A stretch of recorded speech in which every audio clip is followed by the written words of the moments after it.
नमस्कार, times of Swaraj में आप सबों का स्वागत है और मैं हूं संतोष सिंह। और हम टाइम्स ऑफ स्वराज में बात कर रहे हैं जातीय जनगणना की। जी हाँ, जदयू जातीय जनगणना को लेकर आर पार के मूड में है और सामने अशोक चौधरी को भेजा है। और अशोक चौधरी ने जिन सवालों के सहारे जातीय जनगणना के विरोध करने वाले लोगों को दो दो हाथ लिया है, ये कहीं न कहीं रणनीति है जदयू की कि आने वाले समय में दलित पिछड़ों को ही नहीं, सवर्ण को भी कैसे साथ लाया जाए। जरा सुनिए अशोक चौधरी इस मामले में क्या कह रहे हैं, क्योंकि उन्होंने एक बड़ी बात कही है। यह जो जनगणना है, इस जनगणना में सवर्ण की स्थिति में क्या बदलाव आया है, सरकार ये भी सोच रही थी और उसी आधार पर योजनाओं को आगे बढ़ाने की बात हो रही थी। जरा सुनिए क्या कह रहे हैं मंत्री अशोक चौधरी। अभी पूरी तरह से रोक नहीं लगाया गया, अभी अंतरिम रोक लगाया गया है। और कास्ट सेंसस के बारे में माननीय नेता ने आप सब लोगों को भी पहले भी बताया था कि जब ज्ञानी जैल सिंह माननीय नेता जब भारत सरकार में मंत्री थे, तब ज्ञानी जैल सिंह ने उनको बुला करके और उन्होंने ये बात कही थी कि इस तरह का कार्य होना चाहिए।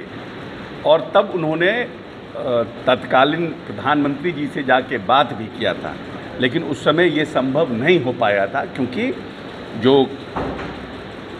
जातीय जनगणना चल रही थी वो अंतिम दौर में थी और वो नहीं हो पाया था। और उसके बाद भी माननीय नेता प्रयास में थे और इस बार भी सभी पार्टियों के साथ यहाँ पर समन्वय स्थापित करके प्रधानमंत्री जी से भी उन्होंने आग्रह किया कि प्रधानमंत्री जी इसको पूरे देश में लागू करें। परंतु भारतीय जनता पार्टी की जो नीयत थी उस समय भी साफ नहीं थी, दुविधाजनक थी।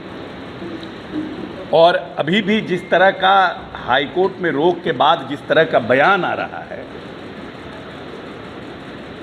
कहीं पे इशारा और कहीं पे निगाहें और कहीं पे इशारा, उनके बयान से साफ झलक रहा है।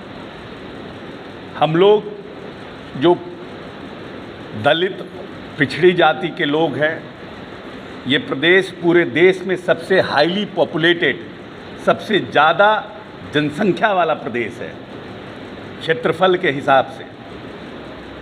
और हम हमेशा चाहते हैं, हमारी सरकार और हमारे नेता, कि जो बड़ी आबादी इस प्रदेश में रहती है, चाहे वो पिछड़ों की हो या अगड़ों की हो, क्योंकि कभी न कभी बीच बीच में ये बातें उठती रही है कि आर्थिक रूप से जो लोग पिछड़ गए हैं, जिनके बाप दादा के पास कभी एकड़ों ज़मीन होती थी, अब उनके परिवार में बंटवारा होते होते सब लोग हैं तो अपर कास्ट के, लेकिन उनकी आर्थिक स्थिति खराब हो गई है। इन सब चीज़ों के लिए सरकार ने ये काम शुरू किया था और इस काम के माध्यम से जानना चाह रही थी कि जो बड़ी आबादी इस प्रदेश में रहती है उनकी आर्थिक और सामाजिक स्थिति क्या है, भविष्य में हम उसके लिए किन किन योजनाओं का निर्माण कर सकते हैं जिससे वो समाज सबल हो सके और मुख्यधारा में जुड़ सके, उसका प्रयास कर रहे थे। हम अभी भी कमिटमेंट हमारा है कि हम इसका काम आगे भी जारी रखेंगे।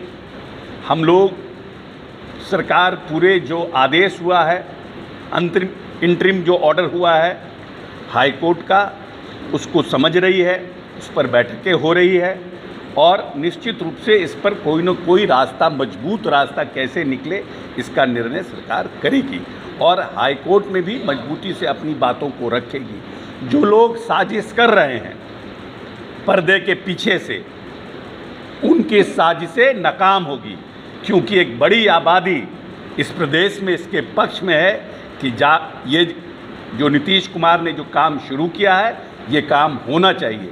और सरकार मानती है कि हम अपने प्रदेश के लोगों के हित के लिए योजना बनाने के लिए ये काम अत्यंत आवश्यक है।